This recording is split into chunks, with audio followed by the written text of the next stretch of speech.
Alright, buckle up folks, because things between Lewis Hamilton and Toto Wolff have gone from a bromance worthy of a buddy cop movie to a full-on soap opera that would make daytime TV jealous. Ever since Lewis dropped the bombshell that he's ditching Mercedes to join Ferrari next year, leaving poor Carlos Sainz out in the cold, the tension has been cranked up to 11. And Toto? Oh, he didn't just take it lying down. Nope, he went straight for the jugular with that now infamous line.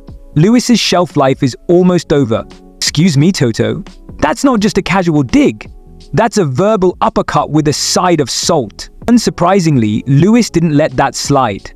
After all, he's been the face of Mercedes' dominance for nearly a decade. Add the disaster that was the Brazil GP, where Lewis wrestled with a car that looked like it belonged in a junkyard demolition derby, and it's no wonder he's over it. But how did we even get here? Let's rewind and unpack this drama. Lewis and Toto used to be the ultimate duo. From the moment Lewis joined Mercedes, they were the gold standard. A dream team synonymous with dominance, camaraderie, and unshakable trust. They didn't just win championships, they reshaped the narrative of Formula One, sharing podium celebrations, private jokes, and what we can only imagine were some legendary debrief sessions. Their bond seemed unbreakable. But like every good buddy cop movie, the cracks eventually began to show, and boy, did they show spectacularly. Here's the kicker. Toto didn't even hear it from Lewis himself. Instead, the news came from an unlikely source, Carlos Sainz Sr. of all people. That's right, Carlos's dad was the one to drop the bombshell, and Toto was left absolutely blindsided. Imagine being the architect of one of the most successful phone partnerships ever, and finding out secondhand that your star driver is jumping ship. But wait! It gets worse. Naturally, Toto tried to confirm the shocking news, so he reached out to Fred Vasseur, Ferrari's boss. Toto's calls went unanswered, completely ghosted. Picture Toto Wolff, a man known for being cool and composed, now sitting there fuming, holding his phone, probably wondering if he'd been pranked. No clarity, no explanation, just radio silence. And then came the final nail in the coffin. Casually stopped by Toto's house, Toto, perhaps trying to keep things lighthearted, mentioned, "We're hiring from Ferrari." It was likely an attempt to steer the conversation toward Mercedes' future, but Lewis wasn't there to banter.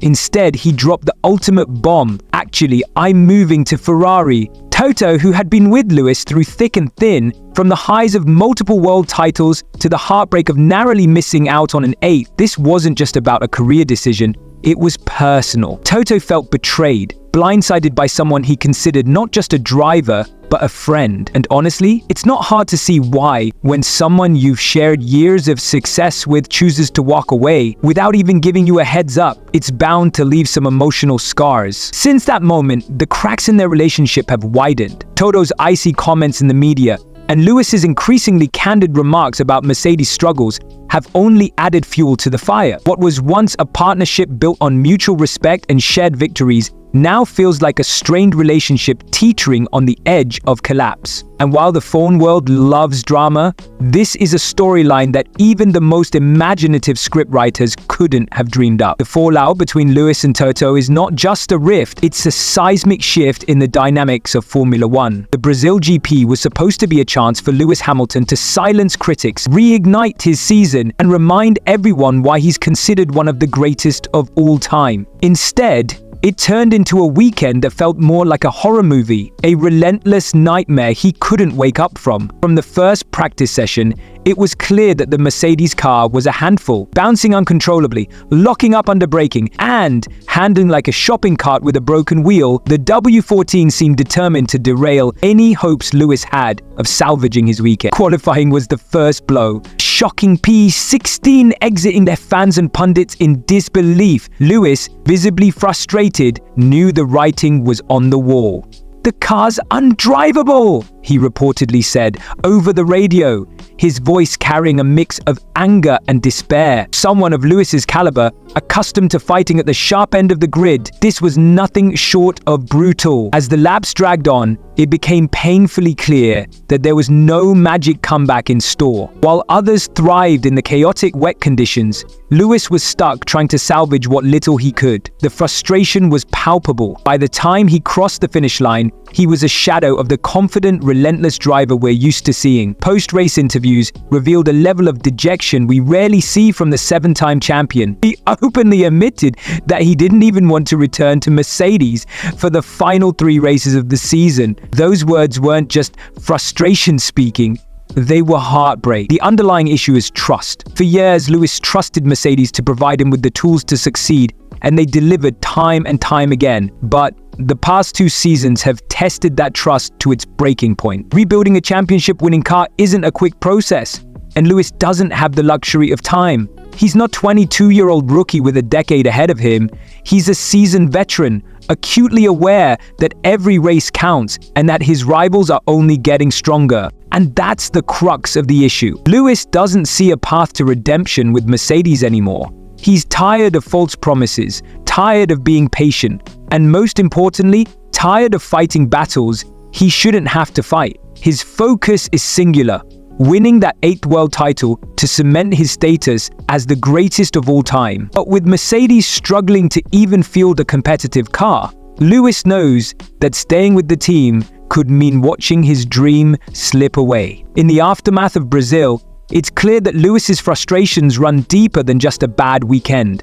They are rooted in a growing realization that his partnership with Mercedes, once the envy of the grid, may no longer be the right fit for his ambitions. For a driver like Lewis, who thrives on excellence and has little patience for mediocrity, the thought of wasting precious time is unbearable. The Brazil GP wasn't just a bad race, it was a wake-up call.